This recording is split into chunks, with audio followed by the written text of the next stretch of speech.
Hello, everyone, and welcome to the third Throwback Thursdays with IFA. Today, we have with us Aditi Maddali. As many of you know, India Foundation for the Arts is a grant-making organization, and we support arts and culture projects across the country in arts practice, research, education. We have a program called Project 560. Other than supporting the arts, it's also been our attempt to showcase the work that our grantees do. Now, before COVID-19 hit us, we would do these events across the country where our grantees showcased their work, talked about their work, engaged with experts from the field to discuss their sometimes work in progress and sometimes the final outcome of their work, and also connected with larger number of audiences and the public. However, after COVID hit us and when we cannot anymore be together in a room, we thought we will create a virtual space where we can still remain socially connected while physically distanced from each other. And therefore, we started these online showcases of our grants. And we have Aditi today who will discuss, and I hope most of you attending this would have already seen the film that she's going to talk about today. She received a grant under our arts research program. And the arts research program essentially supports scholars, researchers, and practitioners to inquire into the various kinds of histories and expressions that the different kinds of arts practices have in this country. And like most of our other programs, it very specifically also looks at those journeys that normally get either ignored or silenced or erased from the everyday dominant narratives that are there all around us. The arts research program also specifically looks at those journeys, and Aditi received a grant to make a film. The film is called Pani Pata Poratam, or Songs of Our Soil. And just a little bit of introduction to Aditi herself. Aditi is an academic researcher and a multimedia producer. Her practice has been interested in engaging with affect and the everydayness of politics of women and the political journeys of women. And this film is her first independent documentary film. So we are really excited that Aditi will share with us today the journey she's taken, the various ups and downs to this journey of making the film. And if there is anybody in the audience today who hasn't seen the film, at least please watch it after you listen to her. Just a couple of housekeeping sort of advice. So you will see that we are online on Zoom, where you're watching us. We are also online on our Facebook page. Now, on Zoom, you will see that there are two spaces for you to interact. One is the chat, where Minika has already welcomed you. The chat space is essentially for you to chat with each other, talk to each other, share ideas or comments or suggestions. But there is a very specific space for Q&A. You will see that on your page. And if you have a very specific question for Aditi, which we will take up at the end of our discussion, then please put in the question there, because that's where I will collate the questions and present it to Aditi to respond to them. We also have one of our staff members, Ruam, watching the Facebook page. So if you're watching this on Facebook and you have a question, you can put it down as a comment below, and Ruam will alert us to it, and then we'll be able to take that question on. So shall we begin? Aditi, you unmuted yourself. Yeah. Great. Then Aditi, what would you like to begin with? I have my own question, but I just thought if you would like to begin with something. First of all, thank you so much for organizing this discussion. And our pleasure. I hope the others have watched the film. But I think because the film is talking about many things, I'll clarify that the film is talking about Uyyala Patalu, which are Uyyala songs. And and it's very simple. So the Uyyala Pata is basically a song with the refrain Uyyala. And in the film, I look at particularly the oral traditions that are part of agricultural work. So they're work songs that have a relationship historically with movement literature, and so I'm trying to look at that journey. And by doing that, there is also a little complication of how culture is produced, how songs are understood, written, remembered. So that's essentially what the film is about. So all of that happens only through engagement with Uyyala Pata. But I think we can get into the details of it. Yeah, yeah, great. So, the first question, and I'm sure this is the first thing IFA had asked you when you were in conversation with us building this project. Why? Why this? What was the intention? How did you enter this space? Um, so at least the idea didn't begin with a film, and it didn't also begin with Uyyala Patalu. It began with trying to look at women's participation in the Telangana people's struggle. So the late 40s struggle, which is popularly also known for almost equal participation of women in the armed struggle. And like everything else in Telangana, songs are a very essential part of everyday life, movements, assertions. So, and Telangana people's struggle also has a rich history of songs. So, initially, the idea was to do a series of podcasts looking at the participation of women in this struggle, and then collecting these songs also. But then the journey, or at least the initial research, revealed quite a few things. One is that. So this was before you even spoke to IFA, right? Much before, yeah. 1.5 years before IFA. Okay. And one is the memory of the song. So the songs itself, and there are many Uyyala Patalu there, but then some of them got written. So what is the politics of writing these oral traditions? And then how did they become political literature? Because singing, like while songs are a part of everyday life in Telangana, it's also not very common practice among upper caste people. And then, so who was organizing, who was part of the left or the CPI organizing these movement spaces? How were they getting written? Who was singing these songs? So some of these questions were getting answered. And then what are the kinds of songs that were coming up? So if women were equally participating, then were they writing some songs? Were they singing some songs? Were they singing songs about these women? So I think some of those journeys sort of took me a little around and away from this, the initial idea. But then I stopped at, but then it also led me to agriculture. And so the other thing with Uyyala Patalu is whether it's movement. So if it's movement spaces and if it's resistance songs, then it's movement literature. So what is, for some people who may not know, what would you like to translate Uyyala Patalu, what it means? Yeah. So Uyyala literally translates to swing from swing Telugu to English. Okay. Yeah. Okay. Yeah. And it's basically a refrain. So, and it's almost an ergonomic project. So you sing it while you work, whether it's work like coolie work, agricultural work, or you work at home. So when you're pounding spices, and it's predominantly sung by women. But there's also the imagination that Uyyala Patalu are sung by women at leisure. Then there is there are Uyyala Patalu for religious ceremonies, weddings. They're also primarily lullabies. So the swing aspect. So the swing with the baby. Yeah. So the lullabies. So the lullabies to God, and so there is that whole angle of religion, Hindu gods, and then there is also the motherhood and all.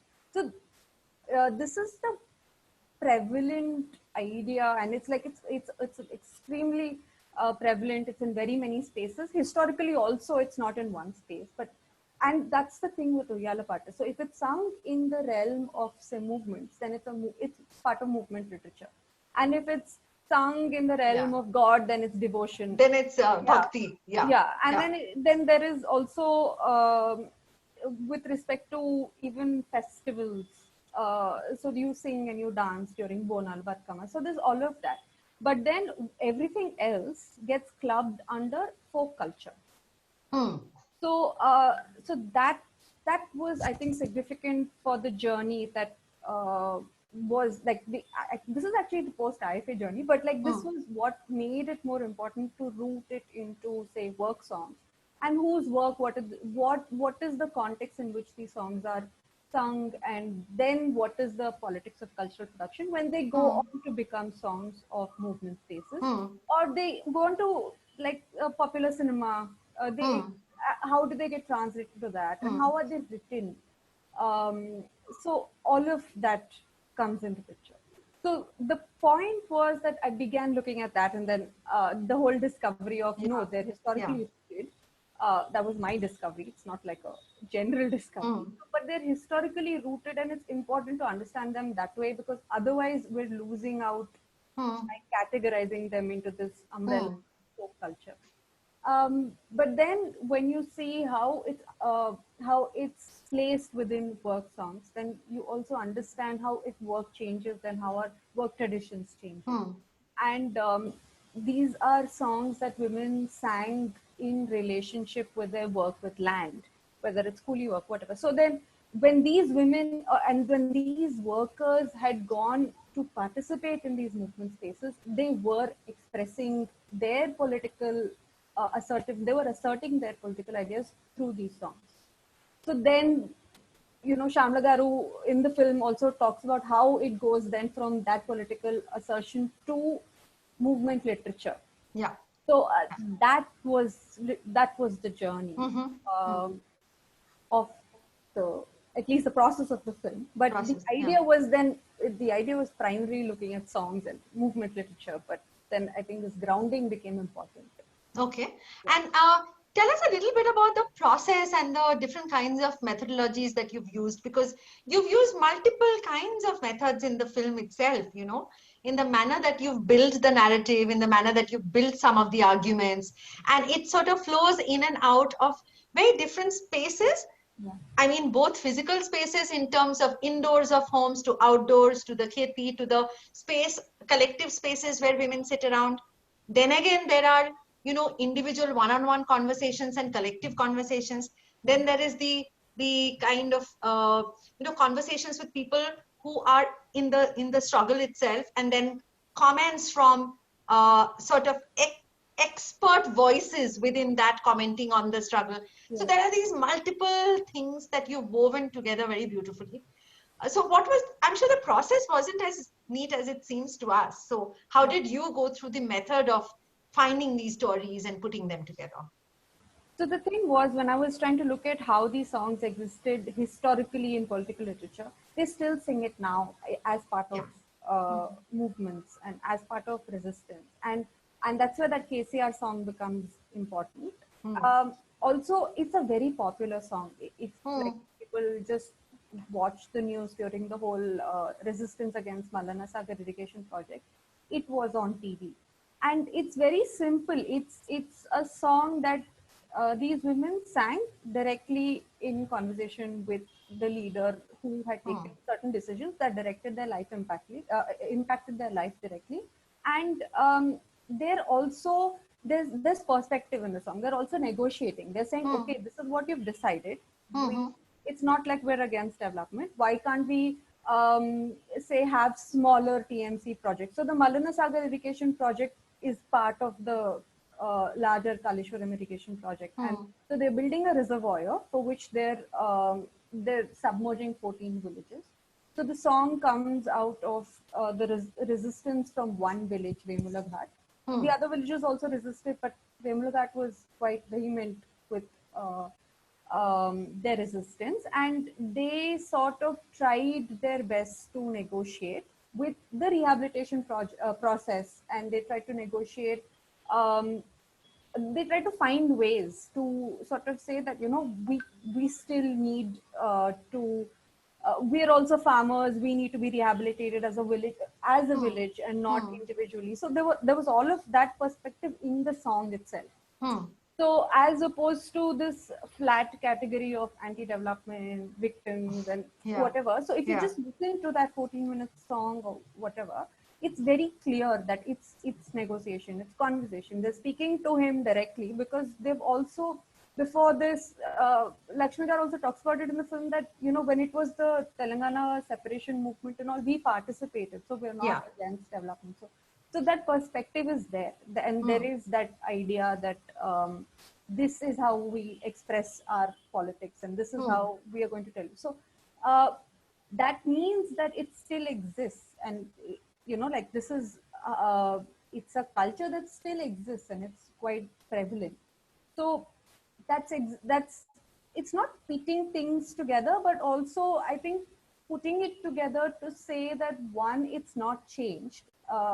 Even the person they're engaging with or they're resisting against also is more or less a version of the previous of one. the earlier. So it's almost like it's the same story. The song is also, you know, changing and addressing the same. So the song is adapting to to a very similar situation, and so that happens. But then if you're saying that these women are participating in resistance today, and then there were women who participated in resistance back then, how are they related? So the other thing is that Subhana Garu is in a completely different setup. Her, at least her memory of the movement, her participation, the nature of her participation in the movement, and her relationship with the songs are very different from um, the contemporary movement. So that also was also interesting to see, because she says, for instance, that the songs were not inherent to their culture. So as part of the movement, they were learned. So somebody wrote them, somebody looked at circumstances and they wrote them, and then they learned them and then they sang them. And she in fact entered, like her first entry into any political space was through songs. When she was 8, she was singing with her brother and all of that. So it's that she learned it, and over there it's inherent. So how are they all standing together? And I think that was important to say, and not just say, okay, this is fitting this one, and you know, this has changed over time, but to say it's too complicated. Say that one, they're not folk cultures and whatever. Like, we need to rethink if they're folk cultures, but even if they're in history, then how are they placed in history? And you know, when you were having these different conversations with the women, and you know, some of the women who are, like you're saying, for whom this is a present, and for some of them for whom it has been a past, there are so many stories that must have come out, right? So probably this is a question on edit, but not just that, but also narrative, that how did you arrive at these specific stories to keep? Are there stories that you had to give up? And this I'm asking you more as a filmmaker, and because you wanted a certain river to flow, that you had to make it pass through certain hearts, if one says that, and therefore leave out certain interesting other tributaries that the story may have taken. So it's because when one looks at this film, and you know, I saw it last evening again because we are going to have this conversation. At different points in the film, I was like, oh, like if she had followed that, then it would be another interesting kind of film going there, you know. So did you feel that as a maker when you were dealing with these various stories of women? So one thing was that I, at least while putting it down, the script after shooting and all of that. So at the edit table, I think one thing that was important was to see the contexts are very different. And in an ideal situation, you don't know why they're together. So I do go into details of how Subhana Garu has experienced, say, the people's struggle, and I go into details of the Mallana Sagar project, but I don't resolve the two for anyone, because the point is not the two, the point is their experience and how they perceive their political positions. So that little risk was taken. So in order to be able to go that far to say who they are, I had to stretch their context. Yeah. And then that is a bit of a confusion if like you understand a film as, okay, this is a development film. Yeah. This is, Yeah. so Yeah. that stretch happens. That's one thing. But otherwise, with stories that I had to let go, they have been. But it's also about how much it's. I also saw it. Say, like for instance, I think Subhna Garu is also very introspective about how she talks about her journey. It's not this.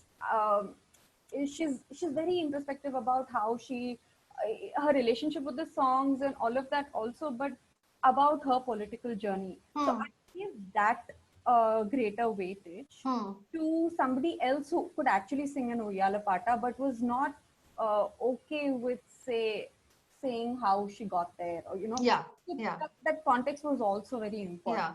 So Yeah. I think those sort of things had happened, and then also this newer perspective was given greater weightage. I think giving more space to say Shamla Garu, because it was so important for us to listen to what she was saying, uh, so that then everything else was okay to go, and maybe that's another film like Yeah. this. Yeah. Yeah, Yeah.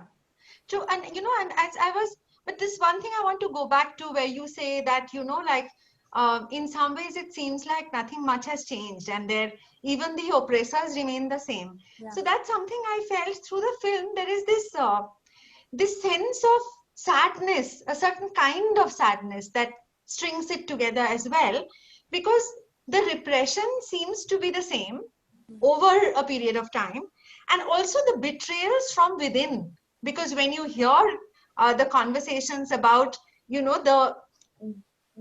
the powers that be within the parties and how they have also been uh, engaged in a different kind of relationship with these women and the betrayals they face there.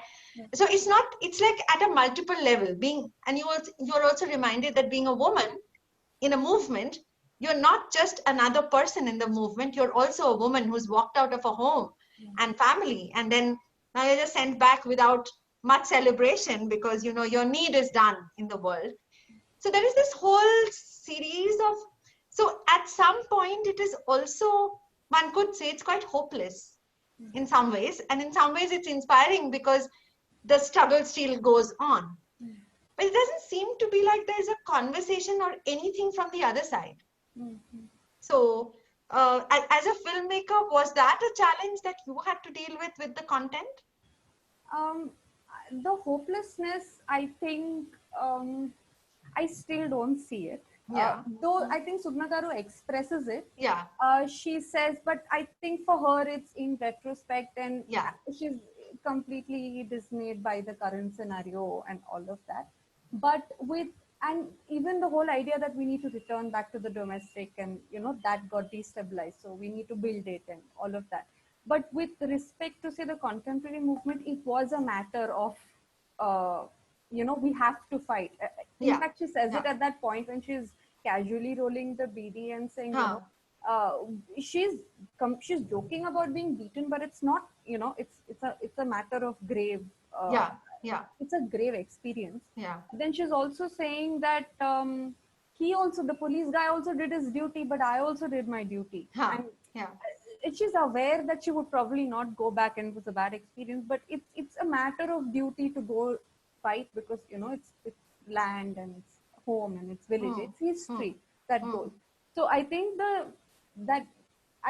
is no matter of hope there also. And then the negotiation also is constantly changing. It goes from reduce the TNC to better rehabilitation to jobs to whatever. And as opposed to Subhna Garu is like, we will never have socialism in the world. Because that's the imagination. And they also got a lot of Soviet literature and songs got translated. And so that imagination is a little too distant. So yeah, I guess she does express it. And also from the women in the village, you realize that these are wars that they've been fighting for a very long time. This is not the first one. This is not going to be the last one. So there is continuity in that hope. But if you turn it around, that same continuity also gives you a sense of fatigue as Yeah. well. Yeah. And I mean, you feel it for the women as well. Yeah. But what are they even asking for? Like, for Yeah. instance, the group discussion, they're saying just rehabilitate us together because we want to be together. And what Exactly, because it's a are we collective life. without Yeah. each other? You know, she says that even if I die, then who's going to come see my dead body? And you know, it's how they understand their uh, process, how they understand the situation, and what they ask out of it also is very clear. Mm. Then just Mm. pick up the village and call it Vemula Ghat itself or call it Yeah. Lakshmapur itself, and we'll take our history forward. You don't have to do anything else. Yeah. So Yeah. that clarity, I think, is there. Yeah. And for you, Aditi, what were some of the, I mean, these are really difficult stories, right? These are people, reminiscing their past, which often may not be good stories or stories that people are happy remembering. There's a lot of sorrow, sadness, betrayal. As a filmmaker, what are some of the challenges you faced in the making of this narrative? In fact, there was no sadness with the whole process. Hmm. Also because I think the memory, say for Sugnakaru, was also of being proud of being able to do something political. Yeah. And be part of this. Yeah. Yeah, and Yeah. she's also like very clear about how if not this, then it would have been worse. So Hmm. it's also that she's she says that I've gotten certain perspective. I've been able to have this political journey and learn Yeah. and read and Yeah. all of that. So it's not even with I think the Mallana Sagar resistance. Uh, there is so we go to see the lake and we see the expanse of the village and how much water goes on.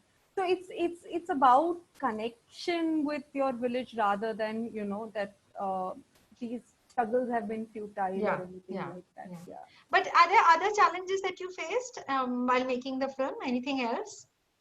The process, I think, was a little different, at least Hmm. from what I'd expected it to Hmm. be, and all of that. So initially, also when I was pitching the idea, and we were talking about it and all of that. So when I was looking at the movement side, I also thought there would be a lot of material memory.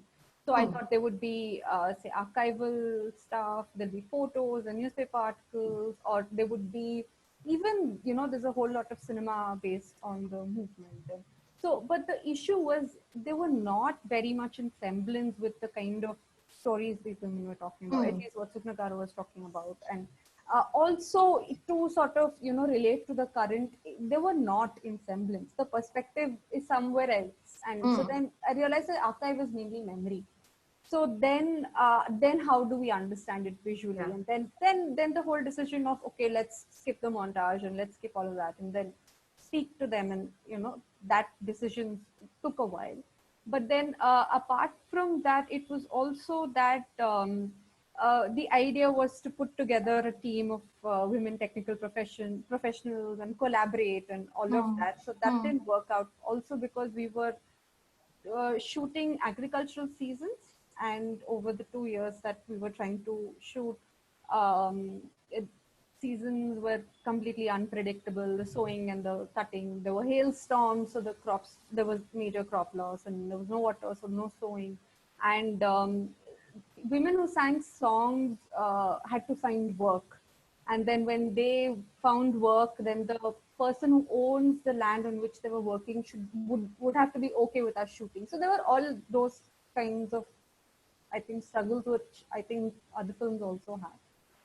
But getting that together along with that took away a lot of control of what we wanted to do. So that was one thing, but that's also because of time and resources. Yeah. Yeah. um, but apart from that, I think language, translating the songs was Do actually, you speak? Do you speak yeah, Telugu? I Yeah, you speak do. and Huh. understand Yeah. Huh. Telugu, and but the songs are completely different and they're so localized Yeah.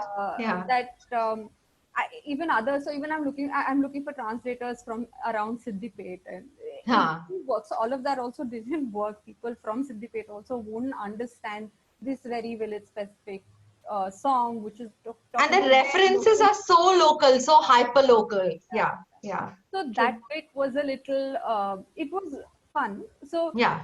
So even if you ask, like, so the other thing is that you can't shoot video audio at the same time, and we had to do a lot of tricks with that, because then the sound guys in the uh, image, so you don't know who's singing the song after a point. Then Yeah, you yeah. ask this group that, okay, do you remember? She's like, no, that other akka sang it, so I don't know what it's Yeah, about. yeah. That translation was a bit of a process, but I think Hmm. it was all right by the end of. Okay. Okay. So I do have a couple of questions for you on your experience with IFA, and this is more for those among our listeners today who are thinking of connecting with us and developing something with us. But before that, just a couple of more questions about the film itself. So, these two spaces, the space of the women who are in the movement, who are in the struggle in the current time. And then there are these expert voices that you hear, which are commenting on the history. In the film, what kind of relationship did you plan to build between? Because it's also cross-generational in some way, but more in terms of the background that they've come from or the experiences they've had are also different, but they connect at some point. So how did you imagine their relationship as it would play out in the film? So one thing is, I'll just clarify this Yeah. generally, that the Mallana Sagar Irrigation project has gone through and they have been rehabilitated and the work has started. So So that's after the film got done. that's now, yeah. That's now. So when I went to show, I think when I was shooting the last bit, they had started digging, and then by the end of it, by the time I went to show them the first cut, the project had started, and now they've completely moved out. So a lot of those, like Lakshmapur and all, don't exist anymore. So that's one thing. But so for instance, Shamlagaru has been actively participating in the resistance. So there is that connection. But also, as an as a scholar, and and as someone who's been part of movements, and whether it's the left or anti-caste movement, I think that connection that she makes from the history to the current, and then the whole complication she does with the songs, I was the only, literally the only thing. Like I said, because of the lack of material memory, it was just that voice that I could find at that point for perspective. So that's how I think I was able to make that connection, because because how do you understand that that distance that Sugnakaru had with the song, and then the learned Right, of the right, song, right. and how do you understand the almost naturalness of how songs are used as expression? So how do you understand that distance? So there had to be that external person giving that perspective. Okay, and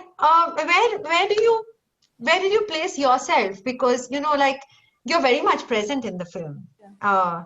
But how do you position yourself from as a filmmaker, as somebody who's, like you said, in your introduction, I said that you're interested in the everydayness of political journeys and political struggles of women.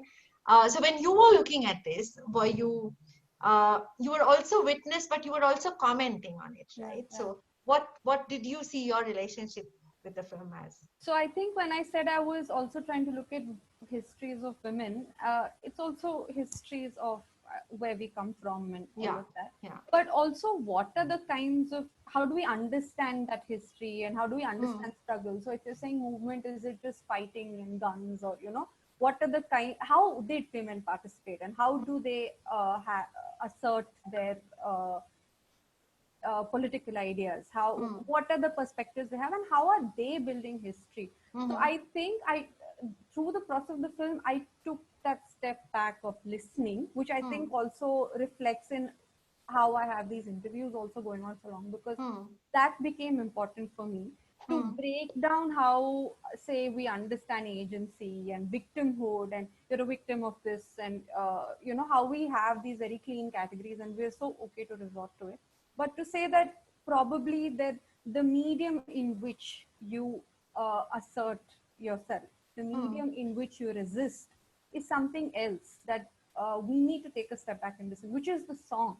Which that's where the songs play an important role. So whether it is so they're not, so like for instance, these songs are not just, you can't sit down and sing, they won't sing because they'll say we're not singers, what is the song now? So it's part of their work, and if you actually carefully listen, that's when they're saying things about others. Even Shamla Garu instance, for instance, talks about how a lot of these oral traditions have jokes about their upper caste oppressors. They're making fun of them, or they have there's a critique of their circumstance, and then there is this exchange on sexual violence. That exchange on sexual violence is also a little mixed. It's not just about being oppressed, but about how you can assert that. So I think that idea that we understand agency so easily in a in a particular manner, how we understand resistance and fight and all in a particular manner, and this when even I think I began with looking at it as armed struggle, assuming I'll get a particular kind of history.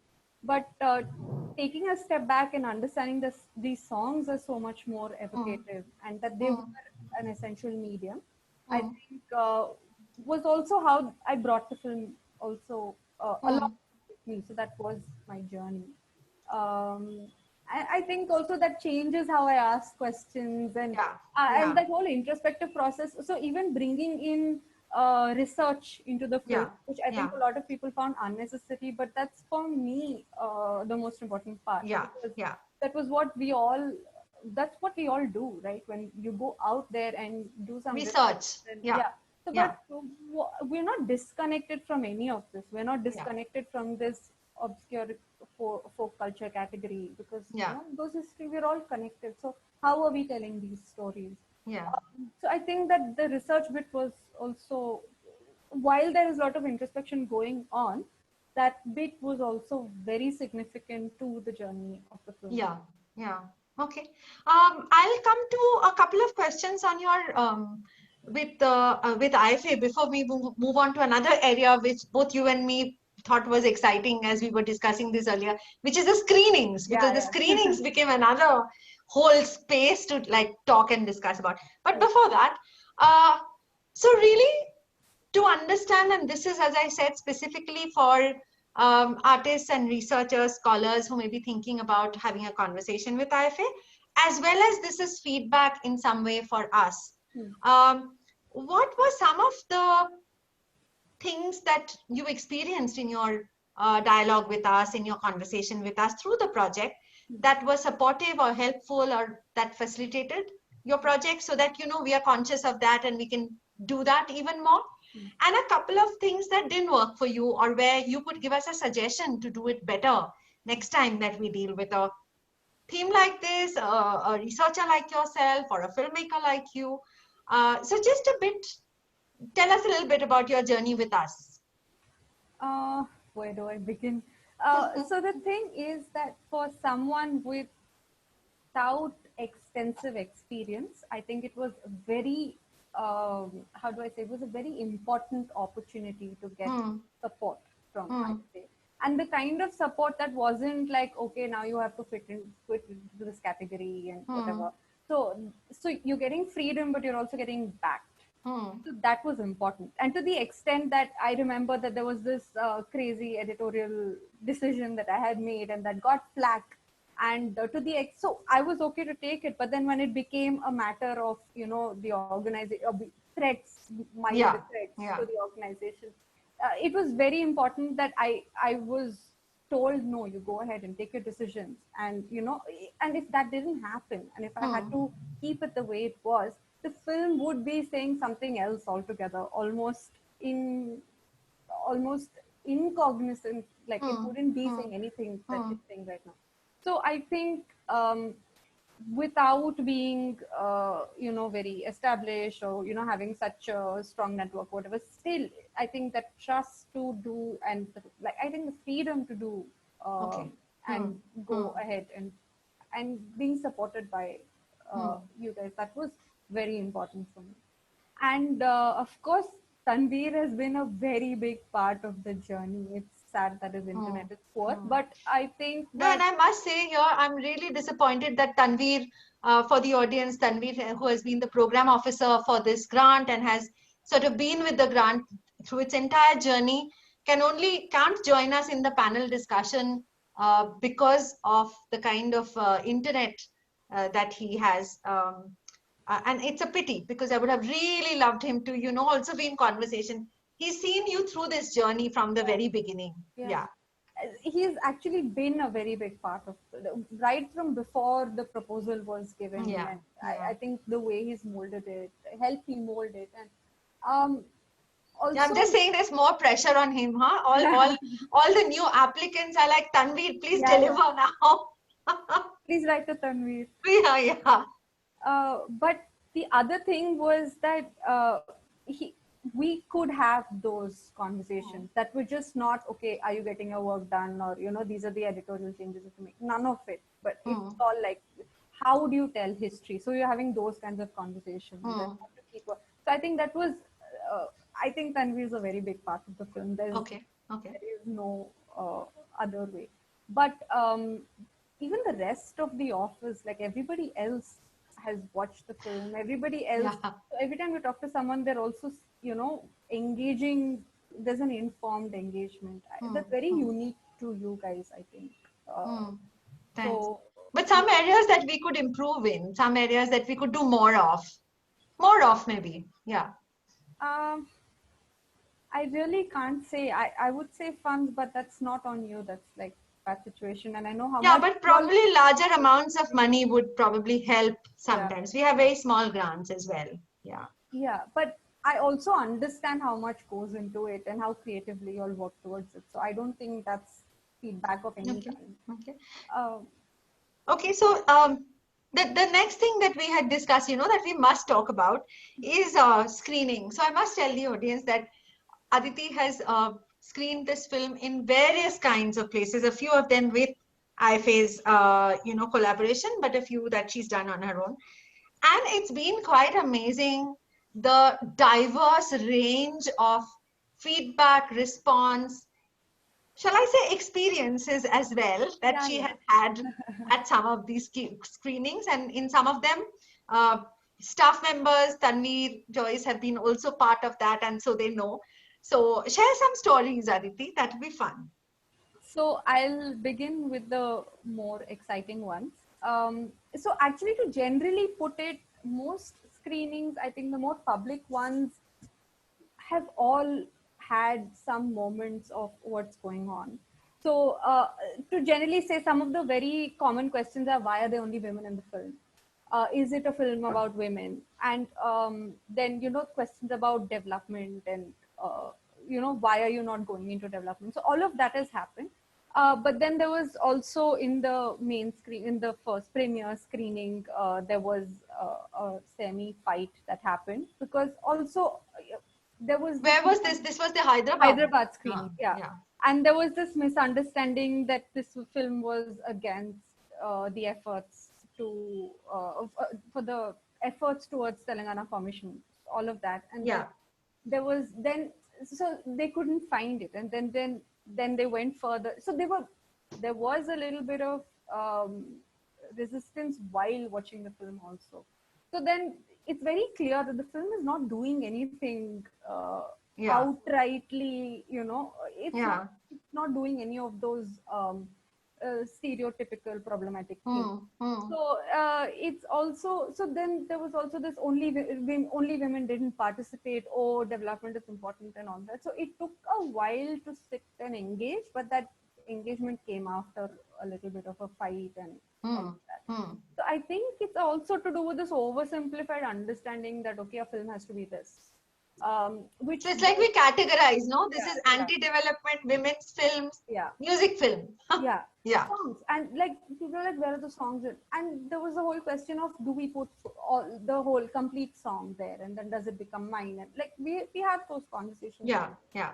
So then it is that, hang on, engage with the film, because also it could be the film, I don't know what it is, but those were very common in the more public screenings. But I should tell you, in the more how do I say, in the invited screenings, the ones that were more closed, more specific, were beautiful. um, Education spaces, screenings and education spaces were really good. The engagement was really great.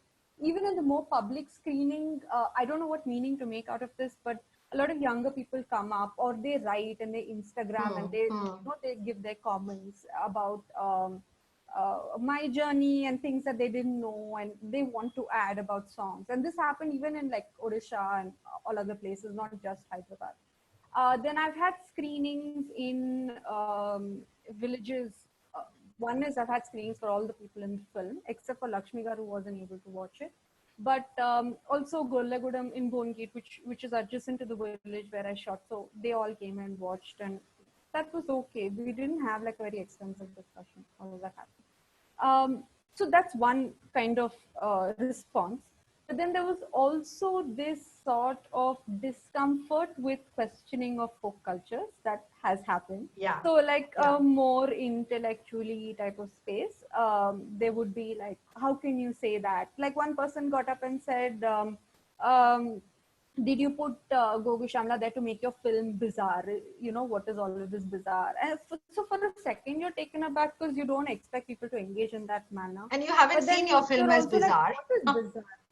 Yeah, so I'm like, what is bizarre according to you in this film? And then when you start hearing that they're unwilling to sort of be okay with the argument, so you're not engaging, you're just outright dismissing.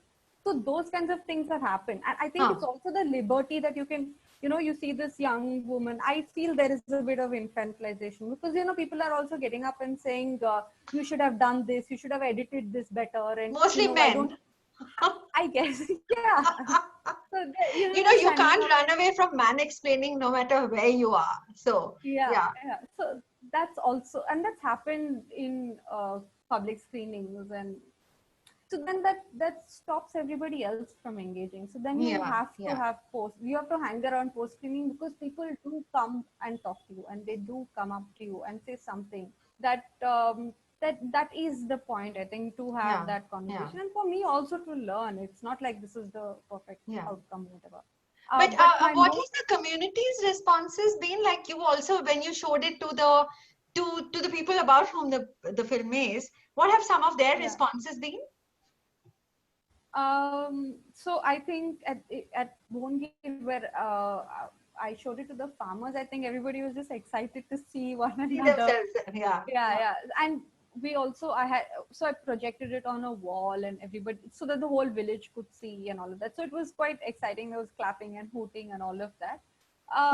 But with Vemula, so I couldn't show it to Lakshmi Garu, but with the others, I think everybody also was excited. Sujata Garu was also, we had a discussion after the film, and we were talking about the larger struggle and all of that. But apart from that, I think everybody who watches themselves for the first time on the screen all that is a little like taken aback to see, oh, is this how I talk? And all. So I think that's where most of the attention goes.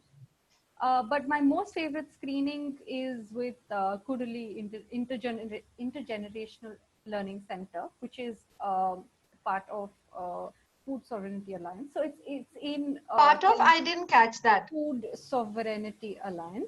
Okay. Yeah. And so they called me as part of their Bahujan Youth Workshop, where they had young leaders from 3 or 4 districts around Telangana.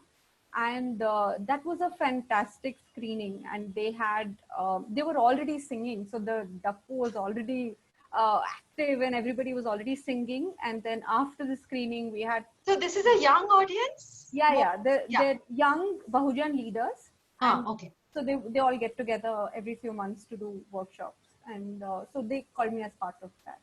So I think younger I think audiences have sort of engaged more. And then the women, of course, I think. Okay. Okay.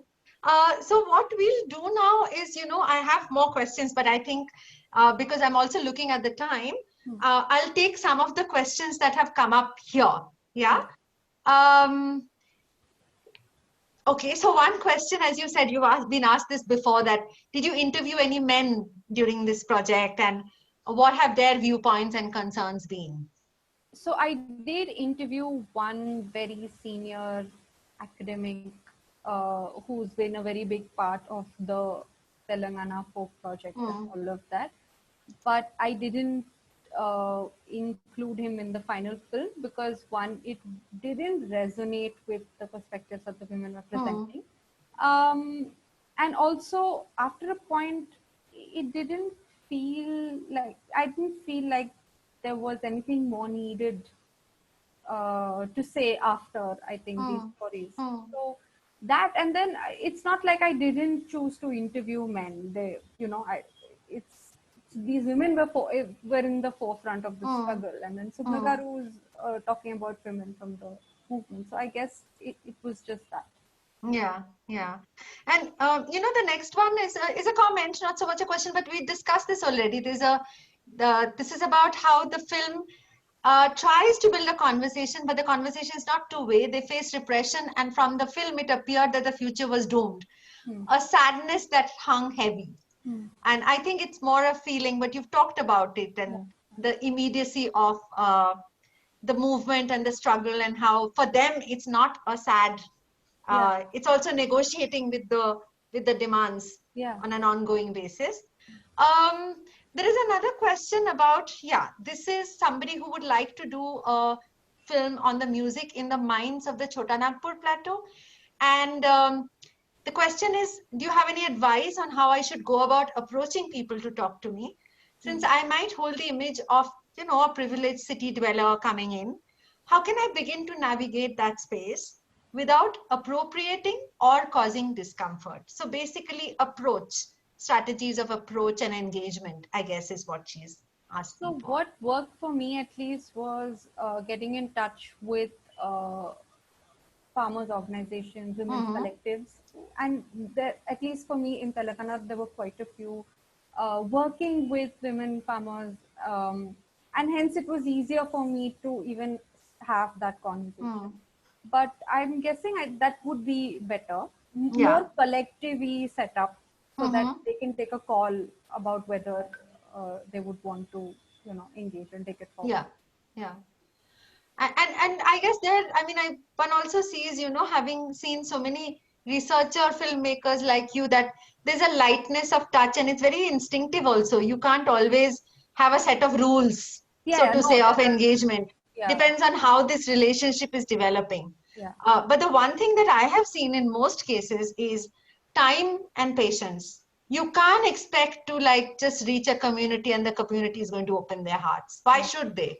So your investment and stake in the community needs to be apparent to them in some way. The next question is about, do you see your work, research, as a form of activism too, as you are giving voice and a platform to the stories and struggles these women have?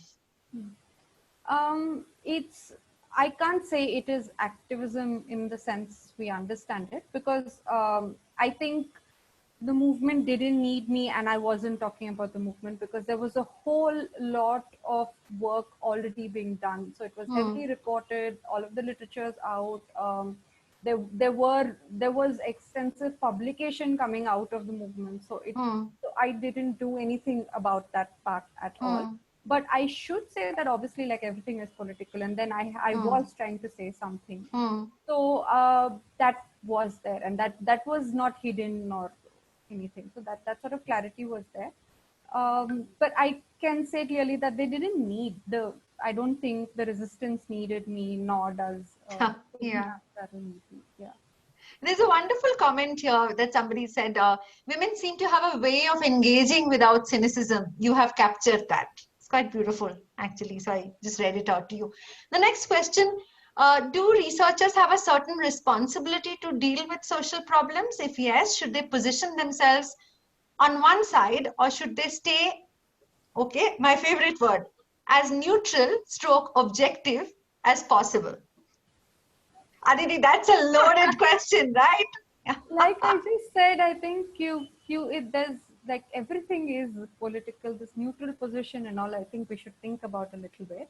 Yeah. But there is a responsibility, and that responsibility is towards not just you, but how you're, speaking with and speaking about, or that sort of responsibility exists. I don't know if you have.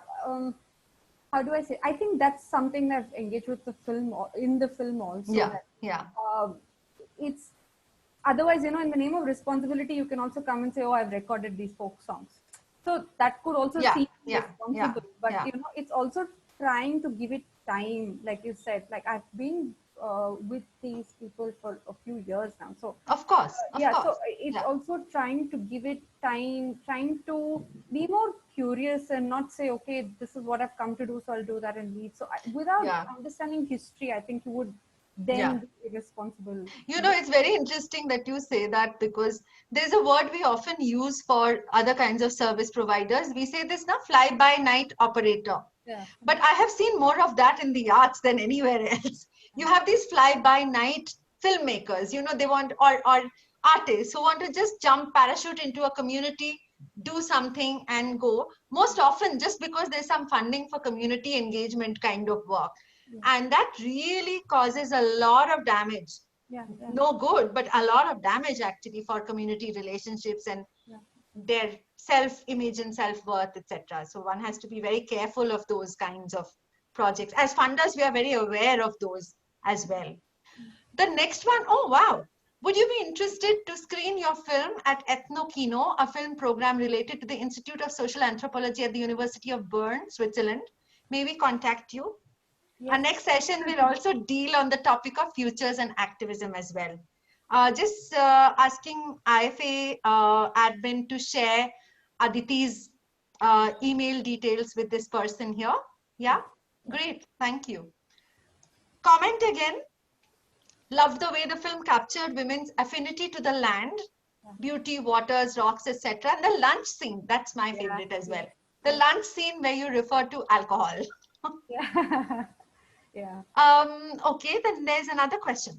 How would Aditi speak of the engagement with HCU and the film? Yeah. I do believe her translators are from there, and the screening would have an impact there indeed. I couldn't manage a screening in HCU, though I think we've tried to organize, but then we were trying to do IFA screenings and that didn't happen and stuff. Also, I think post-COVID we might have. So yeah. But I couldn't have a screening at HCU. In Hyderabad, I think only that Lamakan. Lamakan, yeah. We were planning an HCU one, but that didn't materialize. Yeah, but also for everyone to know that the film has just been completed last year, so it hasn't been too long after that actually, and now thanks Aditi for making the film, putting it out for us, all of us to see. It's going to be out there for some time, or do you want to also discontinue it after some? So I'd taken a while because I wanted to do more personal, like screenings, discussions, because I think the discussion is the most important space, at least for this film. Yeah. But since I think that's going to be difficult now, it's up there. It's fine. Okay. Okay. Another question: can you flesh out the historical trajectory of Telangana land struggle? Separate Telangana state and the Dalit caste question. Gogu Shamla roots it very well. Yeah, I think this is also a comment because it's already there. It's there, in the film. Okay, request. Not a question, but if Aditi can sing a few lines of the Uyyala song, only if she's comfortable, only to have the feel of a wonderful movie for all of us. I don't know. Do you sing? I didn't know you sang. No, I don't sing at all. I don't know. I don't think I should. Okay. Yeah. But I would really request people in those who are listening to us today, thank you for your time, but also please go and watch the film. Let me see if there's any other question. I'm assuming we haven't got any question from Facebook. I don't see any. I know Ruam is listening to me, so Ruam, if there's any, post now, or else we'll. Yeah, I don't see any. Great. Okay. Yeah, I have one then. I mean, since we covered all the questions that came from our listeners today, I have one last question for you. Sure.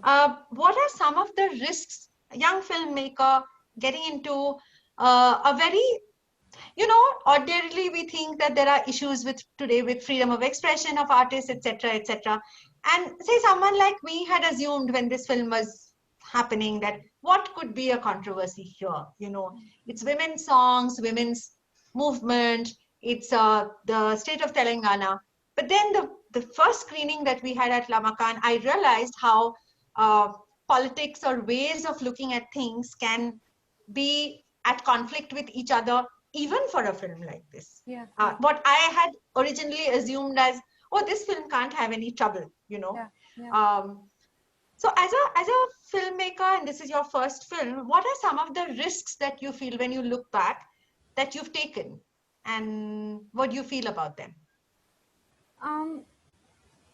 So let me tell you one thing, that this question of why are they only women in the film, so I didn't realize that first of all, I didn't realize that had happened. And then when it did, and when I saw that it was one very common question, it started, I was having these conversations with very many people. And I think one of the worst screenings happened at a festival. And then I spoke to the organizer of the festival and I said, why did you pick the film?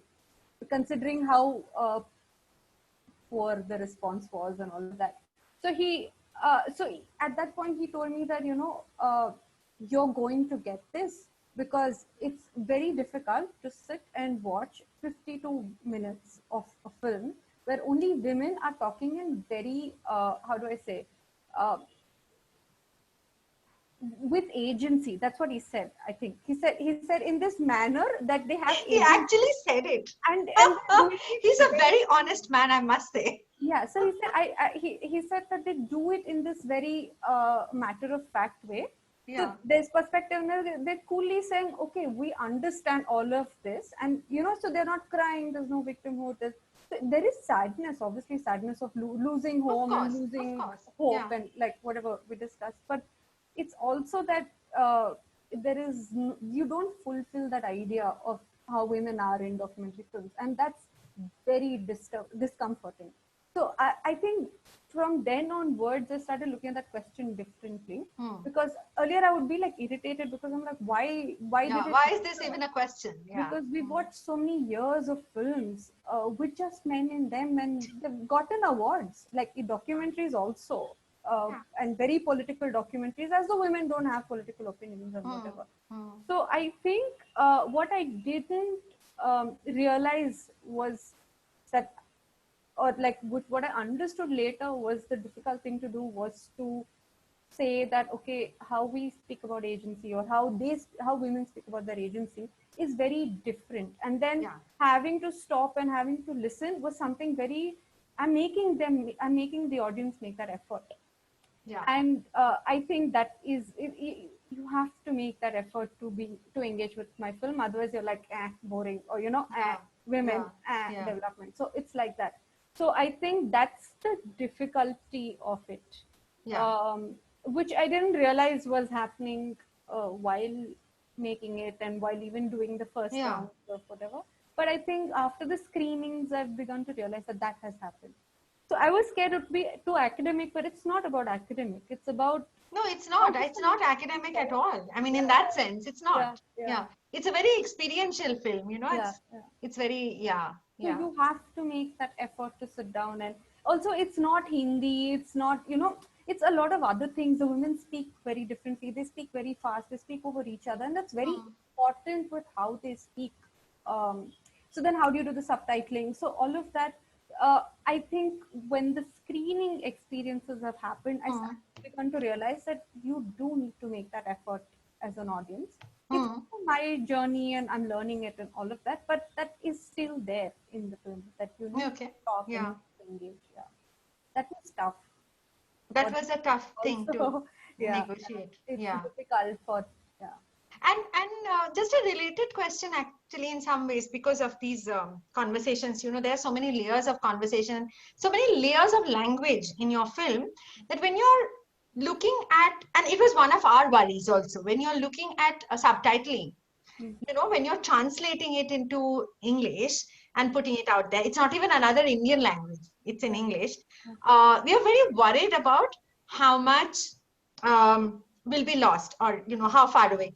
Now, since I don't know Telugu, I'll never know the difference. But has there been any responses to your subtitles of the film or the translations with people who know the language, or the original language? I took this call that if you don't know Telugu, then you don't get a lot of things, and I'm okay with it. Yeah, and it's like you have to live with it. Title, including the title. So for Soil is, if you're an English speaker, you're supposed to know these are songs and they're land based, and that. So song Soil. That's how much I would want to communicate to you. Apart from what you get, but then like if Pani Pata Poratam translates to work song and resistance, and there are a lot of things in the film that are so specific to language and culture that we let it go, whether it's the cinema part or whether it's even the caste history and all that. And then there is the last song where the credits are rolling. It was just impossible to translate it. In fact, to get the meaning itself, I think many people apart from the translators, including people from where we didn't know who sang it because of the whole technical issue. So I think so Dosakai is the yellow cucumber, so we're trying to understand why that metaphor was used for the woman. Here Shyamla Garu gave this interpretation of how so it's